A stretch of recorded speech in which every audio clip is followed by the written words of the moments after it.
Good morning. Good morning. As we enter into this service, let me remind those of you in the sanctuary, now would be a good time to silence your cell phones. And those of you participating via Zoom, you have been muted by our host. Also be advised that this service is being recorded and with the exception of joy and concerns will be published online. Finally, if you wish to take a moment to arrange your own chalice at home, please do so now.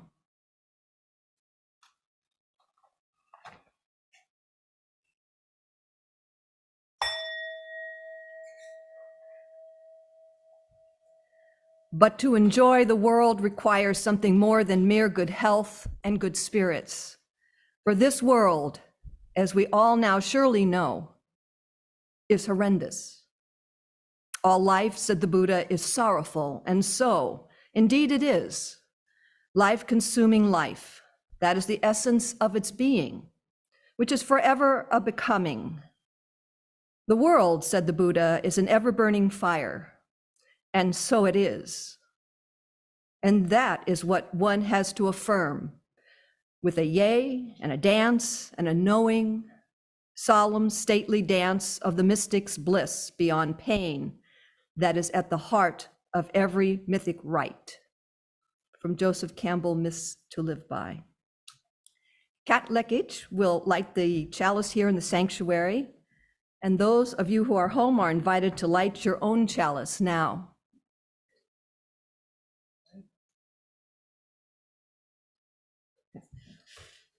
This and come back.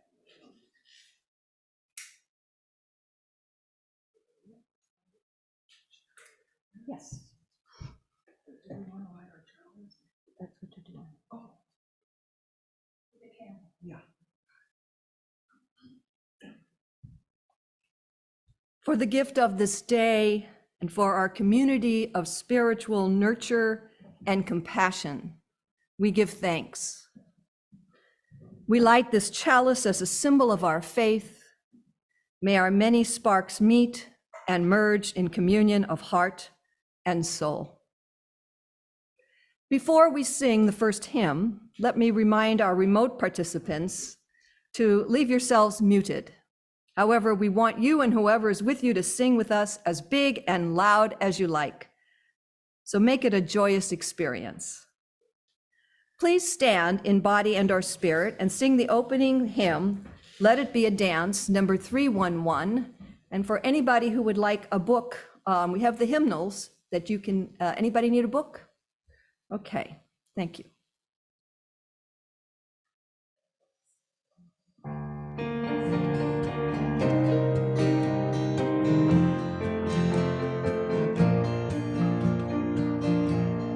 Let it be a dance we do. May I have this dance with you through the good times and the bad times too. Let it be a dance. Let a dancing song be heard. Play the music, say the words, and fill the sky with sailing birds. Let it be a dance. Let it be a dance. Let it be a dance.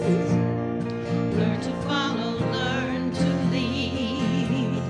Feel the rhythm, feel the need to reap the harvest, plant the seed. Let it be a dance. Let it be a dance we do. May I have this dance with you through the good times and the bad times too. Let it be a dance. Everybody turn and spin. Let your body learn to bend.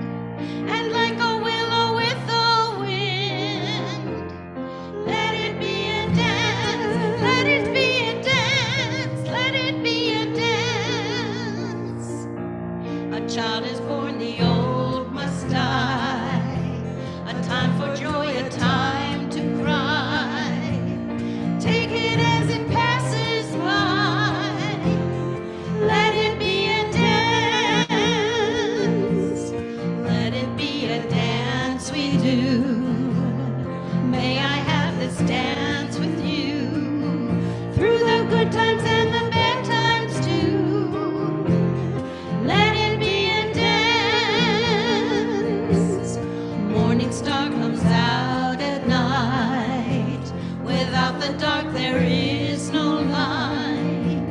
If nothing's wrong, then nothing's right.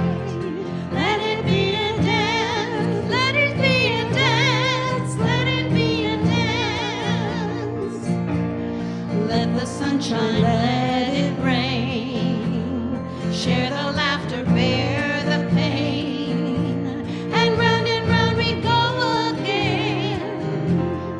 Let it be a dance.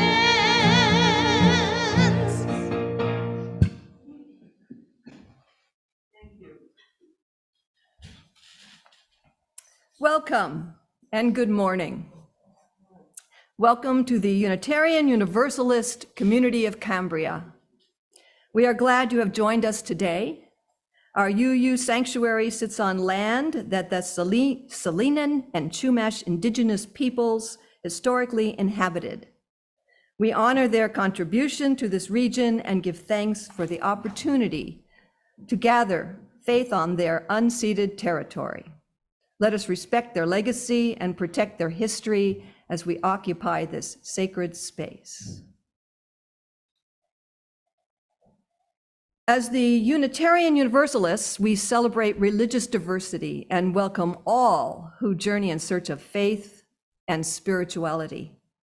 The UUCC is a lay-led congregation run by the democratic process. We invite speakers from different religions, traditions, and spiritual or scientific backgrounds to speak at our pulpit. We encourage presentations covering a variety of topics and areas of interest that connect with the UU7 principles. Today's service centers around the second and fourth principle. The second principle, we affirm and promote justice, equity, and compassion in human relations. The fourth principle, we affirm and promote a free and responsible search for truth and meaning. Compassion is something that we can easily act on individually. We can demonstrate openness, give people respect, and treat people with kindness on our own. And as responsible religious seekers, we recognize that we are privileged to be free, to have resources to pursue life beyond mere survival. My name is Diane DeMarco, and I am your worship associate for this morning's service. And I'd like to extend a special welcome to today's guests and visitors, which I don't see any at the moment. Oh, we do have a guest and a visitor. Welcome. And if you're not on our mailing list, please visit the UUCC website at uuccambria.org so that we can keep you informed about all of our activities. Members and friends, please check out What's Happening, the e-blast sent to you every week. This is a great way to keep up to date with our latest news. If you wish to see this or any other past Zoom services, the recordings can be found on the UUCC website and on Facebook. The membership committee invites non-members to consider joining the UUCC. Please contact yours truly or a person on the board if you're interested. Would the board members please raise their hands? We've got we've got two out here today.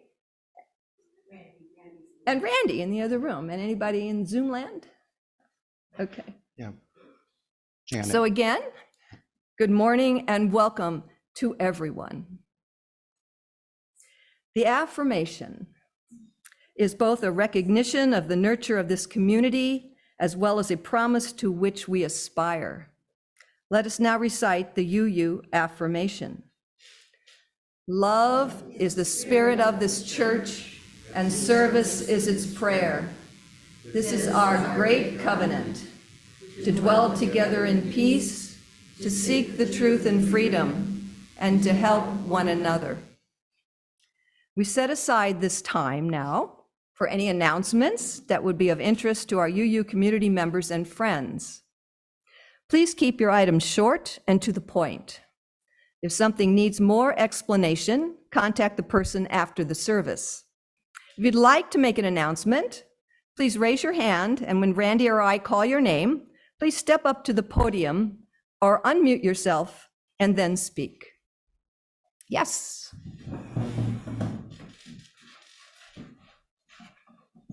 Board meeting tomorrow, 3 o'clock. Everybody's invited. Here. Hello. Again, this is a reminder, or an invitation, I should say, for those of you who would care to speak up here during the month of August, on one of the Sundays in August. This is when we present our series, Summer Sermons by Other People series. And if you find a sermon that speaks to you and so forth, we'd love to have you share it with us. So if you're interested, please get in touch with me. Thank you. Looks like we have a few in Zoom land. Lou, why don't you unmute yourself and share with us your announcement? Good morning. I have two announcements. First one is that the men's group meets tomorrow at 10 by Zoom, only by Zoom. So hope to see a lot of the members there. And the second announcement is on behalf of the Scholarship Committee. We're just about to make our final selections. Quite a while ago, when I joined the committee, it made me think, and also I was on the board, so it made me think about all these committees we have. And I know that at one time there were even more committees. And most of them have to do with running our UU congregation. The committees that plan the services and that take care of the facilities and all the operations and just the governing board and all of that. But the Social and Environmental Justice Committee is really different. It doesn't have to do with internal operations. It's more our interface with the world, and it's what we're all about. And so I've been on various parts of that committee, and I would certainly urge people to get involved in it. And as I said, we're about to select those scholarship recipients, and we have more than we have enough money for. And so we're asking once again for people to reach deep into their pockets and see if you can allow us to make one more scholarship. That's it. Thank you, Lou. Jeff, please unmute yourself and make your announcement. Hi, folks. I just wanted to say hello and announce a celebration because I didn't think she'd do it for herself. And my mom's having a birthday tomorrow. So there you go. Thanks much. Okay. Thank you, Jeff. Robert and or Nancy, please unmute yourself and make your announcement. Thanks, Randy. It's Nancy. Just want to let people know that the Racial Justice Group is going to be meeting the second Wednesday as usual, but this time at Las Cambritas at 5 o'clock for drinks, 6 o'clock for dinner and discussion. And we're going to be talking about podcasts, and people are encouraged to listen to whatever podcast they want that has to do with racial justice. And I do have two lists of them. So join the group if you want. If you want some recommendations for podcasts, which I haven't listened to, then you can feel free to email me. There'll be something in the newsletter about it too. That's it. Okay, thank you. Back to you, Diane. Yes, Mary. Just thought of it. Please look at your newsletter, because I want you to all know that there's their first ever Beaver Brigade celebration that they're having in SLO or something. The Beaver Brigade is really wonderful. It's out of Atascadero, and they're bringing the beavers back. They do wonderful things for our watershed infrastructure, and it's going to be fun for the whole family. So look at the newsletter. All the details are in there. April 1st, I think it's when it's happening. Thank you, Mary. Next week, Sue Davis will host a congregational circle regarding the UUCC mission statement. It's called The Heart of Our Community. Sharing together some of our personal and most significant joys and concerns brings us closer as a faith community. We invite you to share the milestones that are deeply felt as a part of your personal life. Express a gratitude or perhaps offer an acknowledgement. But please be mindful and considerate of all who come to worship with us this morning. The collective flames of these candles embody all the joys and concerns which have gone unspoken today, but are deeply felt in this community. Please join in singing the response. May our words of joy and sorrow find a solace in our hearts. The first reading is from The Way of Meditation by Jeff Foster. Trying to be somewhere other than here, trying to have an experience other than the one you're having, trying to escape or push away the moment, trying to reach some future state, experience, or event, it all becomes so exhausting in the end. But the end is really the beginning, and the exhaustion is really your dearest and most trustworthy friend, for it contains within it an invitation to deep rest and the end of seeking. Exhaustion is simply the one you long for, brilliantly disguised, whispering softly into your ear, "Surrender, my love. I am already here. No need to look elsewhere. Relax now. You are tired from seeking me. I know. It is safe to rest."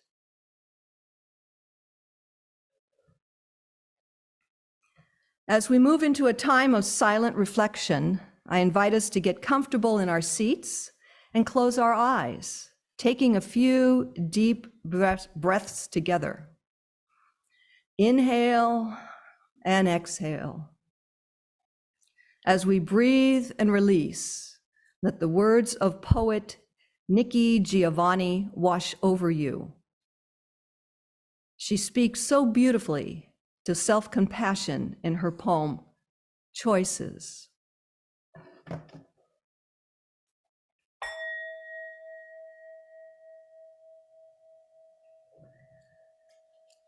If I can't do what I want to do, then my job is to not do what I don't want to do.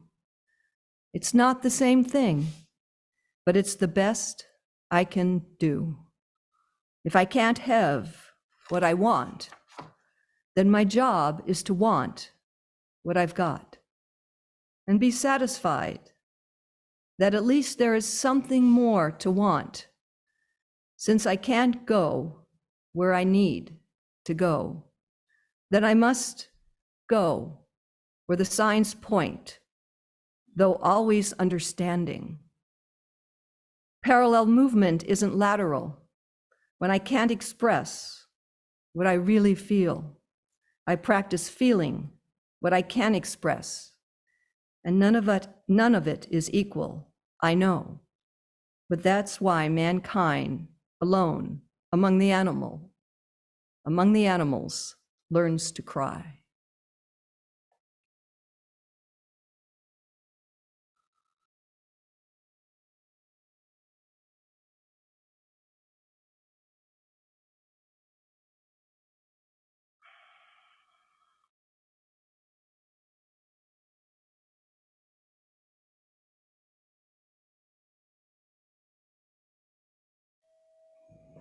When love and compassion are present in us and we send them outward, then that is truly prayer. Further, in sending love outward, we may notice a change in our own heart.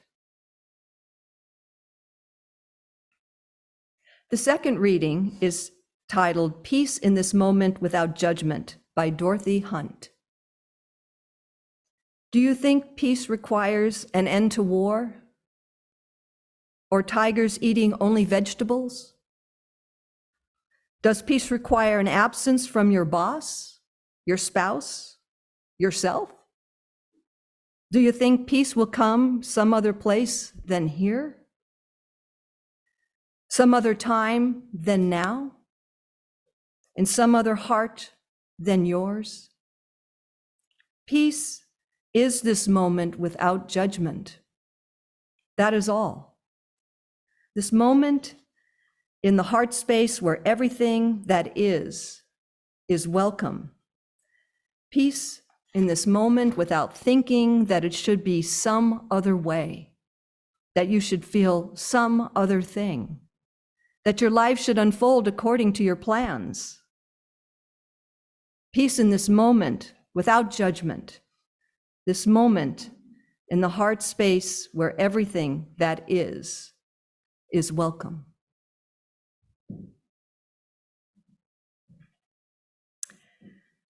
Today's anthem is I Hope You Dance by Mark D. Sanders and Tia Sillers and will be sung by Mary Schwalbe and Jan Musara.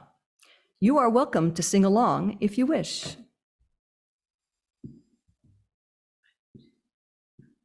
I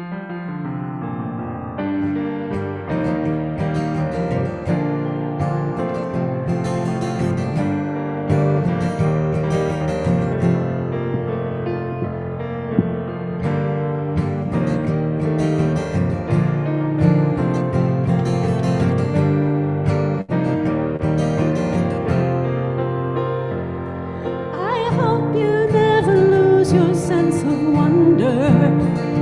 Get your fill to eat, but always keep that hunger. May you never take one single breath for granted. God forbid love ever leave you empty-handed. I hope you still feel small when you stand beside the ocean. Whenever one door closes, I hope one more opens. Promise me that you'll give faith a fighting chance.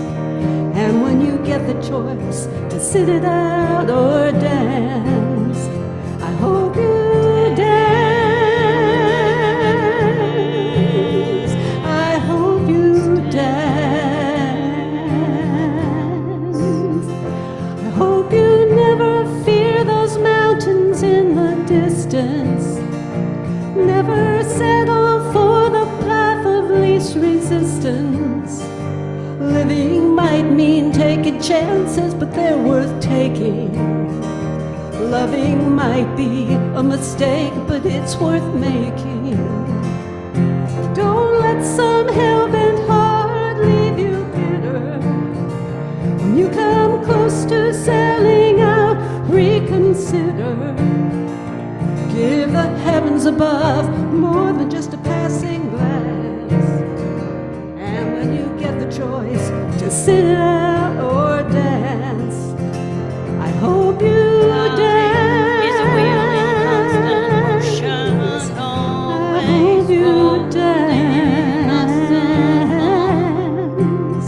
I hope you dance.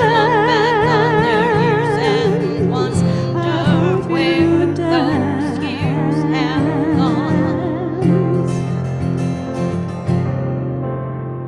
I hope you never smile when you stand beside the ocean.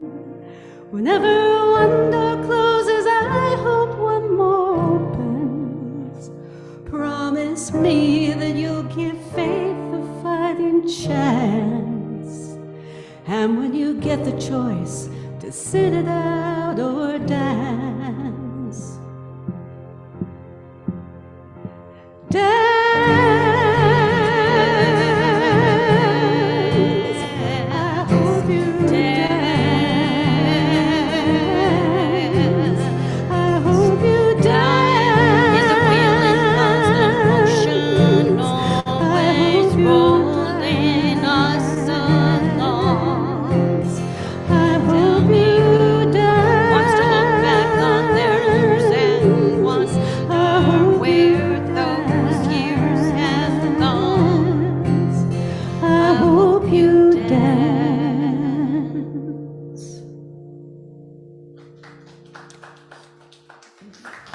That was lovely, thank you.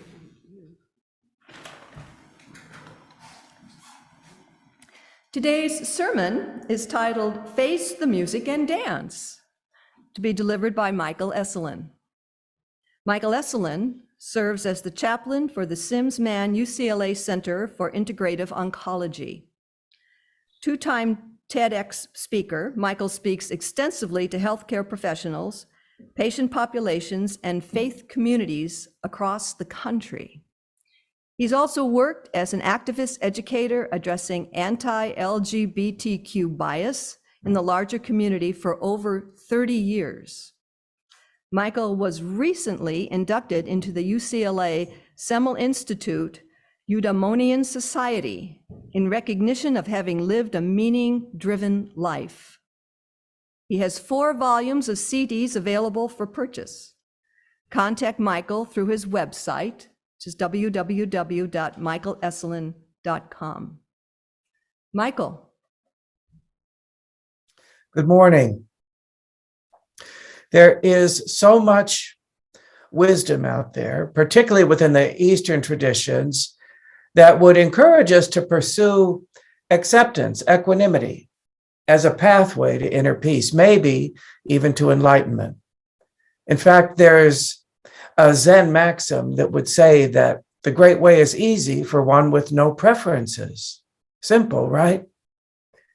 But as an oncology chaplain, I walk beside those for whom a cancer diagnosis becomes automatic entry into the veritable Olympics of acceptance.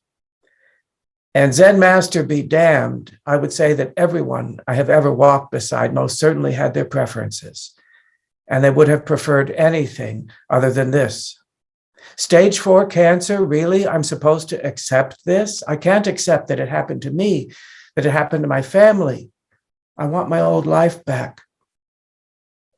Even though our resistance to accepting what is, no matter the circumstances, only solidifies and deepens our suffering, leaving us stranded miles away from any oasis we might call inner peace. At the same time, we live in a culture that absolutely reveres self-reliance and abhors what it perceives as self-pity. That part of us that is revulsed by what we would call self-pity often robs us, I find, of an authentic experience of self-compassion. We can't feel that feeling in the moment. Daryl is newly diagnosed with a particularly rare and aggressive sarcoma, but he's also completely asymptomatic. He looks and feels just fine. So, Michael, I guess I just live my life normally, right? Still, he's read enough and heard enough from his oncologist to have a sense of what's coming down the pike. So there is, of course, attendant fear. But Michael, I don't dare feel those feelings. If I do, I'll go down a dark hole and I'll never come out. It's a pretty commonly held perception that if I feel my feelings, that somehow they will swallow me up. And yet I find just the opposite to be true, that when we give our feelings some sunlight, let them flow through us, they can lose their power over us. They loosen their grip from around our necks. Vicky was, I was referred to her by an oncologist a few years ago. She was living for 15 years with a particularly rare lymphoma. And Vicky was so distressed that the oncologist thought that she might even need a psychiatric evaluation. But in any event, Michael, she's up in the infusion clinic now and she's sobbing heavily. Will you please go see her? As I say, she had been living with lymphoma for 15 years, and in those 15 years had been on maybe a dozen different drug protocols. And each one worked for a time and then would lose its effectiveness. And today was day 1 of yet another drug protocol. And Vicky was absolutely cooked, fried. But to hear her tell it, Michael, really, I'm so blessed. Look, at least my cancer is treatable and I have a wonderful oncologist. I do. And I have great insurance and I have a wonderful husband and kids and grandkids. I have a deep Christian faith and a wonderful church community. Really, I'm such a blessed woman. It was like the longer she talked, the less oxygen there was in the room, as if the rope were getting tighter around her neck because she just couldn't reconcile these all too human feelings of weariness, frustration, resentment, despair, with her attachment to her identity as Little Miss Sunshine. What's more, her fierce attachment to a belief in positivity. I mean, look around here, Michael. So many others have it so much worse. Why am I such a crybaby? There was no room for self-compassion. There was no room for grace, for allowance to be a human being. It was as if she were trying to compose a symphony called Vicky, but had decided that only these 4 or 5 notes would be acceptable to be used. Only these sweet high notes of acceptance and gratitude and forgiveness and joy and love. There was no deep room for deep, dark notes of despair and frustration and resentment. The thing is, it takes all 88 keys on a piano to write a full-bodied symphony. It takes all those sweet high notes, all those deep, dark, low notes, and everything in between. A few dark notes in the symphony of Vicky does not make her less of who she is. It does not erase her essential sunshiny spirit. It makes her more. The way I see it, this is a kind of dance between acceptance and self-compassion. The two go hand in hand. While we often have these lofty aspirations for acceptance and equanimity, we're also encumbered by all too human feelings of despair and frustration and grief. How do we have acceptance for those? I see this as a kind of dance. I'm reminded of a toy that I had as a child, a little gizmo with a trigger on it. And as you pulled the trigger, a card spun around very fast. Now, on one side of the card might be the image of a bird cage. On the other side was the image of a bird. And as you spun the card around very fast, it looked as if the bird was in the cage. Now, each side of the card was telling its own story. It was true. This is a bird cage. This is a bird. But we don't get the complete picture without the dance, without the constant movement. What if it's like that with our own self-compassion and our desire for acceptance? A few years ago, Kelly used to attend my weekly spiritual reflection group. She's in her 40s, ovarian cancer. She would often share, Michael, everybody tells me I have to accept this, and I don't. I hate that word, acceptance. To me, acceptance implies that I approve, and I don't approve. I acknowledge that I have cancer, but I don't accept it. I got an exercise in acceptance myself a few years ago. In March of 2017, I took the most magnificent solo trip to Nepal and Bhutan. The second to the last day of my trip was probably one of the most splendid days of my life.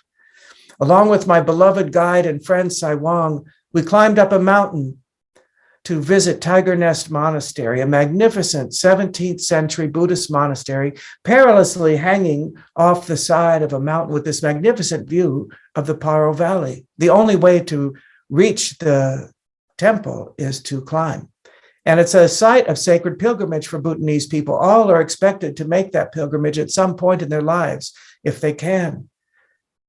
After making that arduous climb, which is not unlike climbing to the top of Yosemite Falls, Sai Wang and I arrived, and when we entered the first chamber, I was most struck by this gorgeous orange tabby cat snoozing in the one shaft of sunlight coming in through a teeny little window right next to the monk who was tending to the shrine. Sai Wang and I sat down next to one another, and we meditated for a time. And then we lit some butter lamp candles. I lit them with prayers for my mom and prayers for so many of my beloved patients. With our spirits full to the brim, we descended back down the mountain. And then I was treated to the most luscious herbal hot stone bath in a wooden tub at the family farm of my driver, Sonam Tabgai. And after this delirious soak, I got to enjoy dinner with him and his family and with Sai Wang. Like I say, it was a perfect day. The next day, I was to be taken to the airport and fly from Paro to Kathmandu, spend the night, and then catch my long flight home to Los Angeles. When I got up, I pulled back the drape, and I was stunned to see the whole landscape blanketed in snow. It was so magnificent, so quiet, so soft, so beautiful. Oh my God, Michael, just think, if this had happened yesterday, you wouldn't have been able to have that climb. Isn't it wonderful? But then it didn't stop snowing. Uh-oh. What if my flight is canceled? What if I don't make it? I got packed quickly, went downstairs. Saiwang picked me up. Saiwang, do you think you can call the airport? Is my flight going to leave?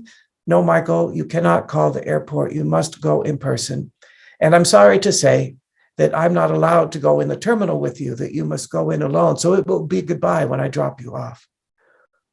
Now a little panic is starting to set in. If I miss my flight and they have to book me on another flight, those Airbus 380s have 10 seats across in coach. I know they'll stick me in a middle seat. I won't make it for 30 hours. I'll kill somebody. Wait, Michael, just breathe one moment at a time. I wasn't expecting this pop quiz in Buddhist philosophy at this point in my journey. Just breathe, Michael. Notice what's around you. Oh, look at those sweet kids playing in the snow. They're so happy to be let go from school early today. We get to the airport and have a rather tearful goodbye with Saiwang, which doesn't exactly feel like goodbye because I'm not really sure I'm going. He says he'll wait in the parking lot for an hour or so to make sure that I'm all set. When I get inside the terminal, it's pretty clear there's no electric power there. There are no lights on, there's no PA system, there's no computer boards. There's one woman behind a desk and hundreds of frantic passengers. Now, I have to say, that Bhutan is the most Buddhist country imaginable. It's not just a religion, it's not just a way of life. Somehow it's in their DNA, this capacity for equanimity and acceptance. When I finally make my way up to the desk and plead my case and tell her my itinerary, she says, "Yes, sir, how may I help you?" As if she has all the time in the world, as if she hasn't just been dealing with hundreds of disgruntled passengers. I explain my itinerary, and she says that if the flight is canceled, the airline will have to put me up in another hotel for the night in Paro. And there's a slim chance I might get on a flight tomorrow morning and still make my connecting flight in Kathmandu home to Los Angeles. But for now, hold tight. Oh, well, the flight was, of course, canceled. And thank goodness Saiwang was out there still, and he could drive me to the hotel so I didn't have to wrestle with shuttle buses and all that. When I got to the hotel, it became clear that blackout was all over Paro. There was no electric power, no hot water, no light, no internet, no heat. It was so cold. I put on every article of clothing I had and got under the covers just to keep my teeth from chattering. This little exercise in Buddhist philosophy was going on way too long and was way too hard. I'm trying to wrestle with all the what ifs and put them aside. There's nothing you can do about it, Michael. As it's growing dark, I realize there's no way to see in the room. There's a candle, but no match. So in the dark, I fumble around, make my way down to the lobby. And just as I do, in walks a man appears to be from the airport. I nab him before anybody else can. Say, "Excuse me, sir, are you from the airport? Can you tell me will my flight be leaving tomorrow morning?" "Well, yes, sir, of course. But first, tell me, how do you like the hotel?" "How do you like the hotel?" My inner ugly American is starting to wake up. "Well, it's very nice, but it's cold and there's no heat and there's no hot water and I can't take a shower. I can't get warm and there's no electricity. I can't contact my spouse. What am I supposed to do? I'm scared." And all he says is, "Yes, sir, all over Palo. There's no heat. There's no hot water." It was so stunning, this striking example of equanimity and acceptance, but with tenderness and kindness. It was so striking that I thought of calling this talk, "How do you like the hotel?" It was a quality to which I feel like I can only aspire. I just don't think I have the wiring for that, but I can try. My little Italian grandma, my mom's mom, was a born worrier. She worried about everything and everybody her whole life. Toward the end of her life, she had had a number of health problems, a couple of hospitalizations. I went to see her after one surgery or another. They wouldn't let me in the recovery room, but I could talk to her over the threshold. And I said, "How you doing in there, Graham?" And she said, "Honey, you get yourself all worked up over these things, and it's just never as bad as you think it's going to be."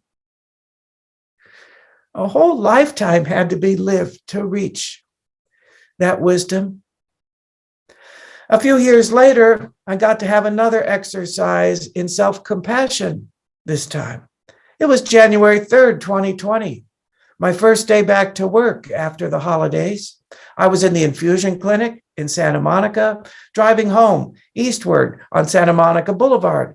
As I'm crossing Barrington, a woman runs a red light and smashes into the driver's side door of my 14-year-old Prius with me on the other side of it. A car from which I was hoping to squeeze a few more years, so much so that I had just put $4,000 into it for a replacement hybrid battery and new tires, a total loss. Happy New Year. So I had to replace my car. I laid out the money for a slightly newer used Prius, and I was happy to have it. Not even a year later, 10 months into the pandemic, it's Christmas Eve. Scott and I are home alone, as everyone was. This is before anyone was vaccinated. I hear what sounds like an explosion out in front of the house. The whole house shook. I couldn't imagine, but I had this sinking fear in my gut. I ran outside. All the neighbors were already out. Some kid running a drug deal gone bad had smashed into my new car with such velocity that he knocked it 20 feet in front of our neighbor's house. I went out of my mind. No, I could not accept this. My beloved friend and neighbor, Taylor, was so great. He holds the space of calm. He comes out. He does all the things you're supposed to do, takes the pictures, gets the license number, gets the insurance information, deals with the cops while I'm just having a meltdown.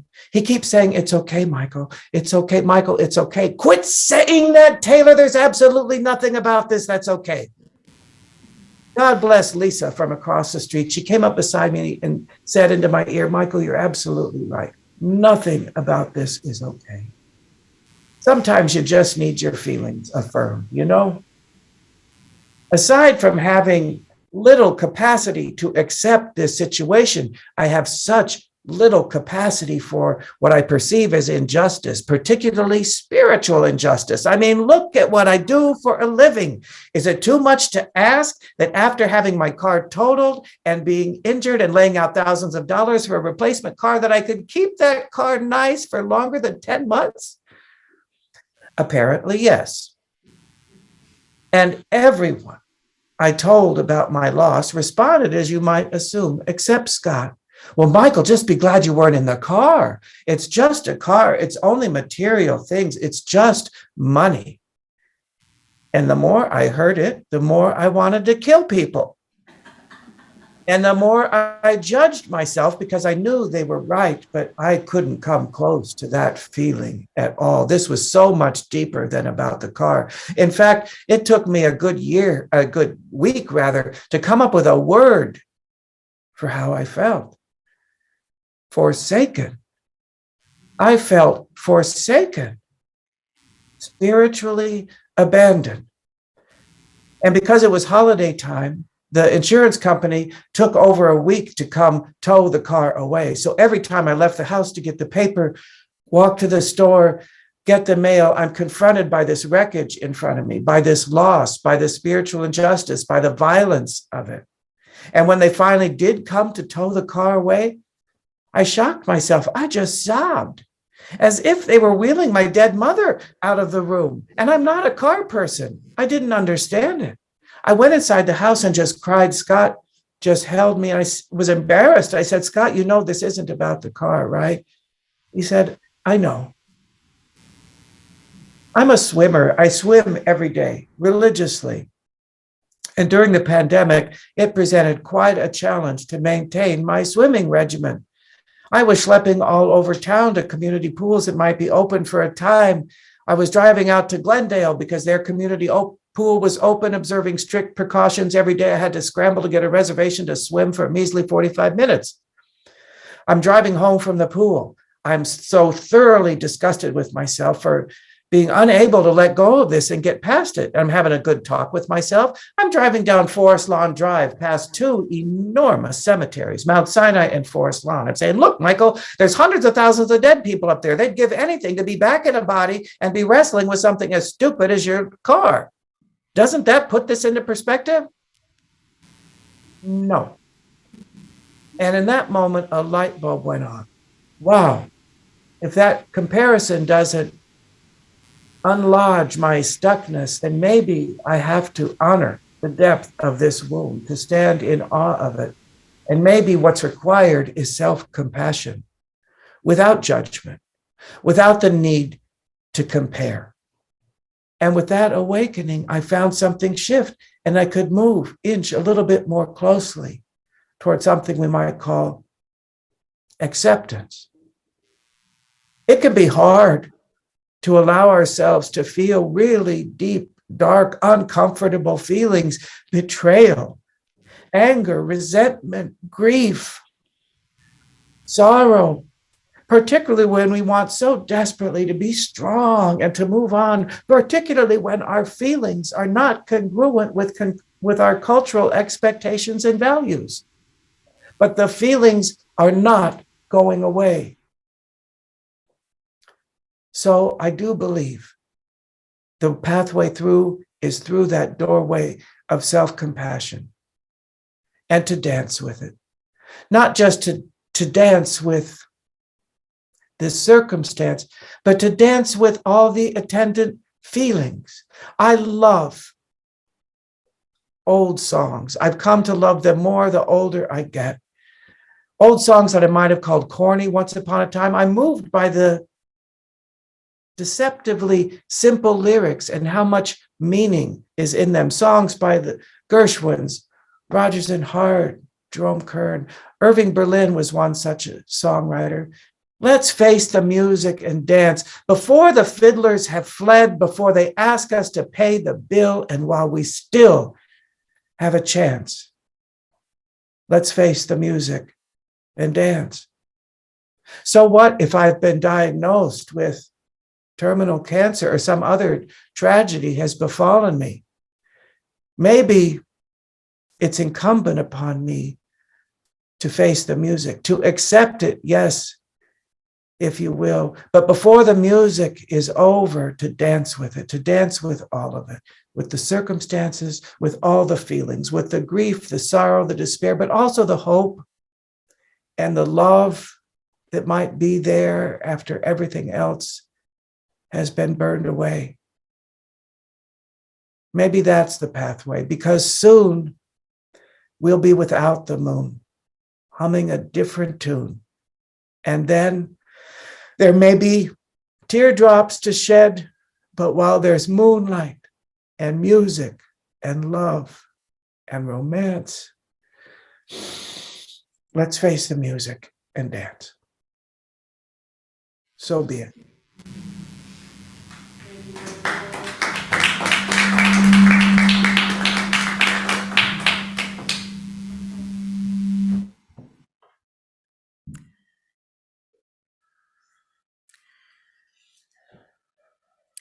The morning offering will now be given and received. Please remember, we are a self-sustaining congregation and provide all financial resources for our many ministries. We recognize the spiritual value of generosity and invite you to participate. If you are viewing this service remotely, please use one of the methods shown on the screen. Thank you.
our thanks for all gifts given and received for the work of this community.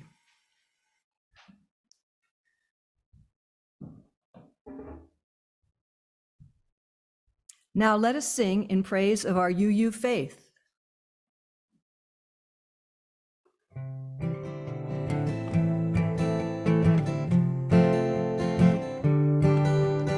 We are all a part of this beautiful web of existence, with a goal of peace, justice, and liberty. We affirm the worth and dignity of every person with compassion and equality. We encourage and accept one another in our spiritual growth here on earth, with freedom in our search for truth and meaning. We are all a part, we are all a part of this beautiful web of existence.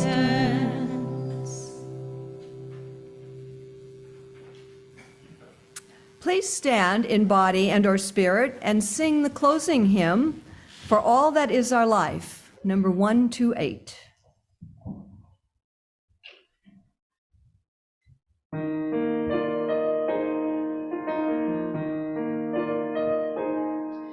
For all that is our life, we sing our thanks and praise. For all that is a gift which we are called to use to build the common good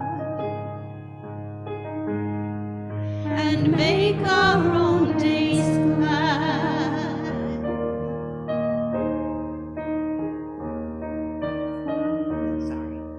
For needs which others serve, for services we give, for work and its rewards, for hours of rest and love, we come with praise and thanks.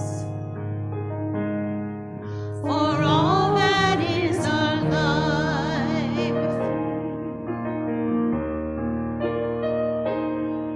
for sorrows we must bear, for failures, pain, and loss, for each new thing we learn, for fearful hours that pass, we come with praise and thanks.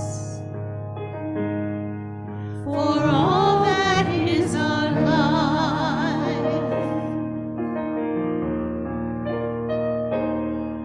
for all that is our life, we sing our thanks and praise. For all that is a gift which we are called to use to build the common good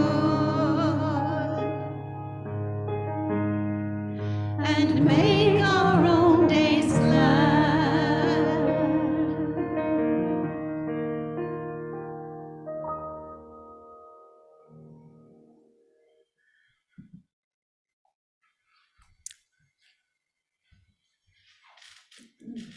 As we prepare to extinguish the chalice, let us recite the valediction.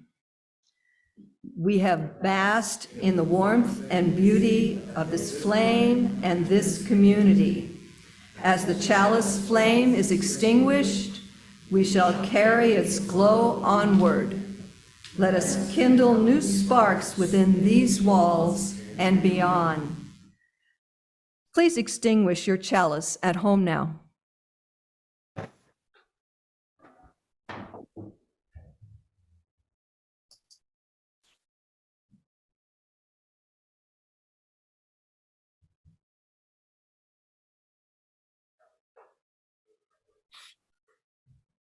After the closing words, we encourage you to take a seat for questioning and comments.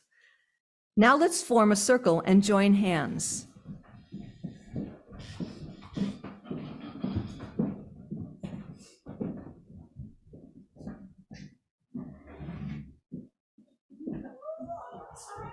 Hold on a second. We're almost there. Okay, Michael. I invite us to close our eyes and take a few nice deep breaths together. Might we envision the complicated dance that is our own lives? All the parts we love and that bring us joy, the parts to which we cling that make us believe life is worth living, as well as the parts we wish weren't there, the parts that are hard to accept. If only this or that would go away or weren't true, then I'd be happy, then I'd be okay. Can we envision those aspects locked in embrace in a great and wild dance? Might we be fascinated by the dance, entertained by the dance, maybe even fall in love with the dance, perhaps even long after the song has ended? So be it. Blessed be.